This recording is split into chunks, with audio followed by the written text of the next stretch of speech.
જેમ જેમ તપાસ આગળ વધી રહી છે તેમ તેમ નવા ખુલાસાઓ થઈ રહ્યા છે અને દરેક અપડેટ સૌથી પહેલા આપના સુધી પહોંચાડીશું।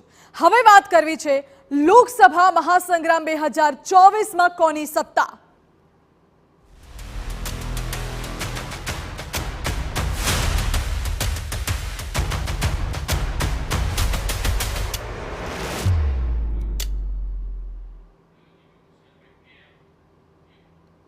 લોકસભા ચૂંટણીમાં છેલ્લા અંતિમ તબક્કાનું અને સાતમા તબક્કાનું મતદાન આવતીકાલે છે।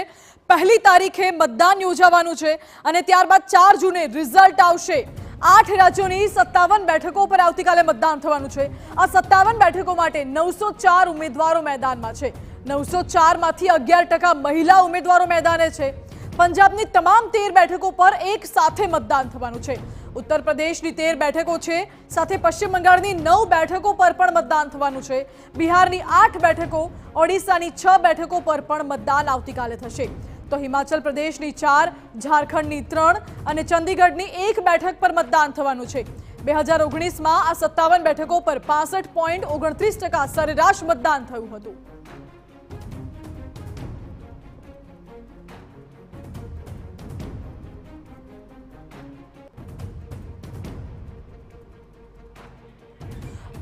આવતીકાલે જે મતદાન થવાનું છે તેમાં સૌથી ખાસ વાત તો એ છે કે વડાપ્રધાન નરેન્દ્ર મોદી જે વારાણસી બેઠક પરથી ચૂંટણી લડી રહ્યા છે। વડાપ્રધાન નરેન્દ્ર મોદીની જે બેઠક છે વારાણસી, ત્યાં વારાણસીમાં પણ આવતીકાલે જ મતદાન થવાનું છે અને વડાપ્રધાનનું પણ ભાવિ ઈવીએમમાં સીલ થવાનું છે।